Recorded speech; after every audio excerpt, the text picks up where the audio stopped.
Okay guys, I am here with Kevin, who is a guy that I've been, as long as my channel's been around, which is probably 6 years, I've been going to conventions and I have been seeing this man's tables year after year after year after year, and he is, you go huge or you go home, and he's never gone home. He's just gone bigger and bigger and bigger. I want to show real quick where he's at. Could you tell us what HMGS stands for? Historical Miniature Gaming Society. All right. We're the Midwest chapter. The Midwest chapter. But you, sir, do 3 varieties of gaming. You do historical, you do fantasy, and you do both with Orcs Drift, which is an awesome, awesome scenario. But I give you the floor. What do you want to talk about? I'm a gamer. Yes. Been a gamer since I was 10 years old. Love the aspect of gaming, love the social interaction, love the creativity of being able to exchange ideas and learn from other people.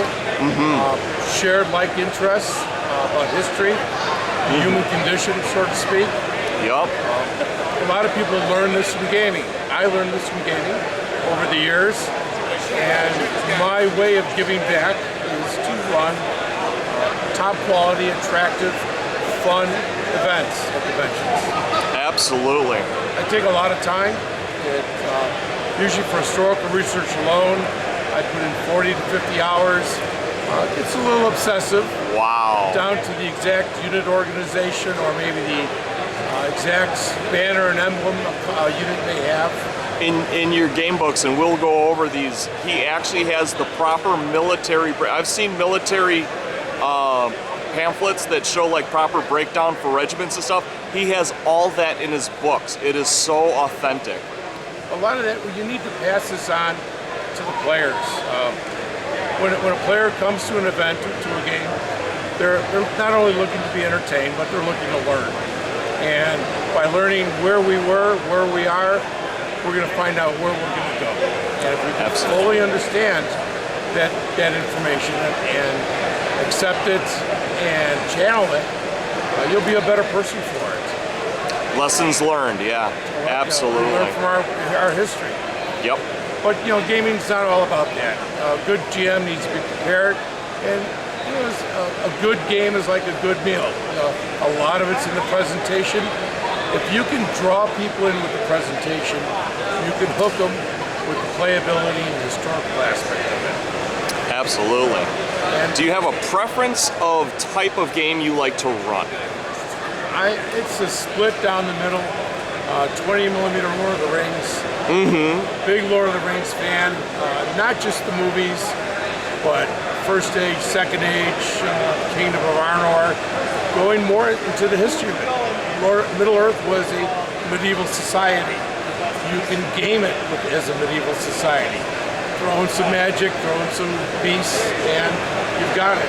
Hey, they've got dwarves versus elves in some of those battles. I remember that one. Yeah, I think you did that one. That's right. And that, the Cimarron. Yeah, that was a learning experience for me, because I never knew that happened. Who would expect to have good guys fighting good guys? Exactly, exactly. Now, how'd you get the idea for Orcs Drift? So many people are like, especially historical British people, the Zulu Wars almost have a mystical element about it, because it was the classic, like, almost caveman era versus the first considered modern army. So in that sense, it breaches the fence, that battle. Perhaps the mystification of it is the fact that they lost the first Exactly. engagement, and they have never done that before, and they had to come back and redeem themselves. There are probably more toys on the Zulu Wars in the UK than World War I and World War II. Well, that's crazy to think about that, because World War I and II are huge over in England. Yes, they are. That's amazing to me. The idea came simple enough. Fan of the movie Zulu. Read Washington Spears many times. Had a large selection of works and found some 24th Welsh troops on eBay. And I it had a started. couple farmhouses to put 2 and 2 together, and Sunday is the 44th time I run this at a convention. Oh my God! Now that is staying power right there. And I've been running games since '85. Of all the games I've run, Orchestra is my favorite. Yeah, it's so much fun to see everybody get pulled together because the historical people show up for the Zulu aspect and the Orc-well fantasy. You know, they're hand in hand. Perfect blend. It is. It really, really is. Now, what variety of historical games? I mean, have you ever done like naval historical I've played in the full gamut of historical games, everywhere from ancient Egypt to Oh, that's cool. Cold War. Really? And being a fan of history and military tactics, you want to get a full flavor on how this all developed over the ages, not just weaponry, but the use of troops and tactics. Tactics is almost more important sometimes. France 1940, the Germans had inferior equipment. Right. And 4 weeks later, game's over. Or I was thinking just defeating Napoleon when he was going into Russia, just burning everything down, and he finally had to leave. Another way to do it. Oldest, yeah. I mean, they use caveman tactics versus probably one of the best European tacticians there ever was up to that point. One of the finest land armies up to that point. Yes, definitely, definitely. Now, you have made a couple of games that I had not known about. Do you want to share those with us? In order to stop explaining my rules every time I game with them at conventions, I decided to publish them. Became a labor of love, published them in Jagdpanzer in 1985, primarily for micro armor. Okay. Sold the rights, got the rights back, came out with the second edition, and I dare say there's close to 8,000 copies out there. Nice! Different permutations. People come up to me at conventions and see that I'm playing Jagdpanzer, and I hear, I played that when I was in college. Well, I was thinking when you said 1985, that was when I graduated high school. Well, you're my target audience. So yeah, totally. Absolutely.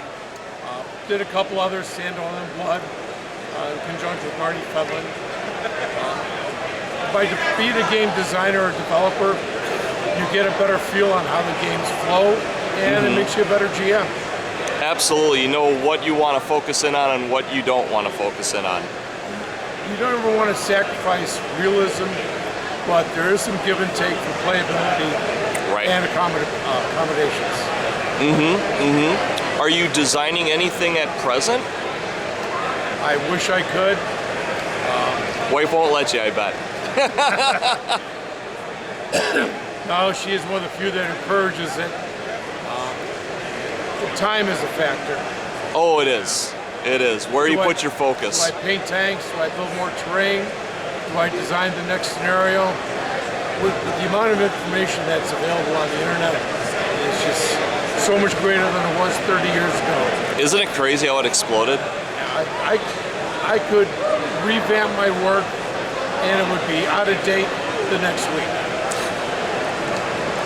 So, the historical community is a tough one to keep up with. Yes, it is. Even though it's history.